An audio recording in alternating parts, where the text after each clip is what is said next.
આગામી ચૂંટણીઓને લઈને નર્મદા જિલ્લા ભાજપ દ્વારા તમામ મોરચે તૈયારીઓ જે છે શરૂ કરવામાં આવી છે। આજરોજ જે પેજ સમિતિની જે બેઠક છે તે યોજવામાં આવી હતી। નર્મદા જિલ્લા ભાજપના પ્રમુખ છે આપણી સાથે, એમની સાથે વાત કરીશું। શું કહેશો, આજે જે બેઠકનું આયોજન કરવામાં આવ્યું હતું, કયા મુદ્દાઓને લઈને ચર્ચાઓ કરવામાં આવી? એક ભારતીય જનતા પાર્ટી એ 365 દિવસ ને 24 કલાક ચાલતી પાર્ટી છે। સતત સમાજની વચ્ચે જવું, સમાજની અંદર સંગઠનાત્મક કાર્યક્રમો, રચનાત્મક કાર્યક્રમો અને સેવાના કાર્યક્રમો લઈને જવું એ ભારતીય જનતા પાર્ટીની પરંપરા બી છે અને સ્વભાવ બી છે।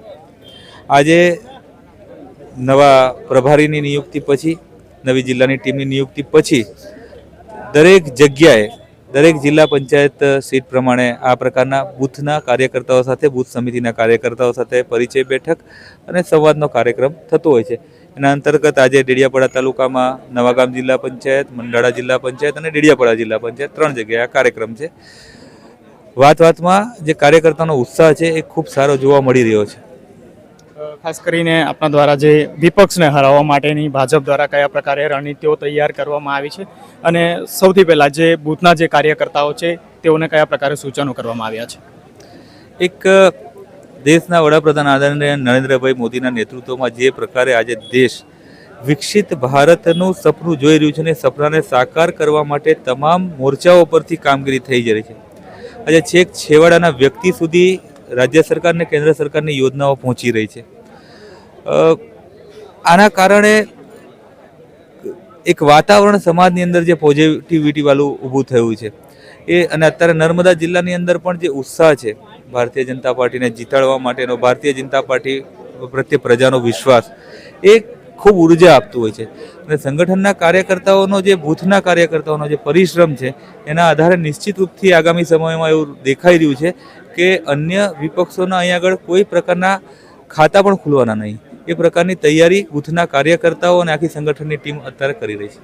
ખાસ કરીને આદિવાસી વિસ્તાર છે, રાજ્ય સરકારની અને કેન્દ્ર સરકારની અનેક યોજનાઓ લોકો સુધી પહોંચે તે માટેનો પણ એક પ્રયાસ અને એક કાર્યકર્તાઓને ટકોર કરવામાં આવી છે। આ મુદ્દે શું કહેશો?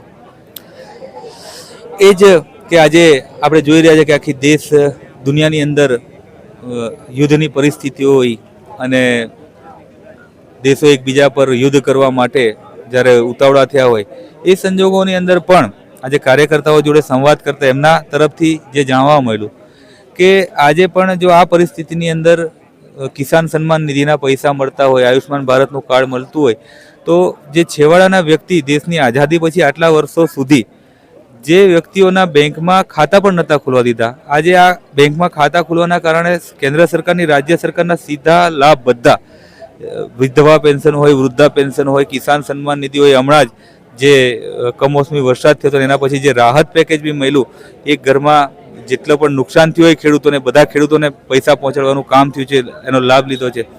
તો દરેક જન જન સુધી સરકારની યોજના પહોંચે એની માટે તંત્ર, સરકાર, સંગઠન બધા ભેગા મળીને કામ કરીને એનું પરિણામ અત્યારે આપણા વિસ્તારોની અંદર દેખાઈ રહ્યું છે। સરકારી યોજના હોય, કોઈ પણ યોજના હોય, અંતરિયાળ વિસ્તારના જે લોકો છે તેઓ સુધી પહોંચવા માટે તેમના દ્વારા કાર્યકર્તાઓને સૂચન કરવામાં આવ્યું છે। પરંતુ સૌથી મહત્ત્વની વાત કહી શકાય કે અંતરિયાળ વિસ્તાર છે, અને અંતરિયાળ વિસ્તારમાં આ તમામ જે યોજનાઓ પહોંચે તે માટે તેમના દ્વારા એક આહવાન કરવામાં આવ્યું છે। બીજી તરફ આવનાર જે ચૂંટણીઓ છે, ચૂંટણીઓની તૈયારીઓને લઈને પણ જે મૂળ સુધીનું જે તેમનું સંગઠન છે તે મજબૂત બનાવવા માટે પણ તેમના દ્વારા આ એક બેઠકનું આયોજન કરવામાં આવ્યું હતું। સ્વાભિમાન સાથે હું નલિન ચૌધરી, નર્મદા।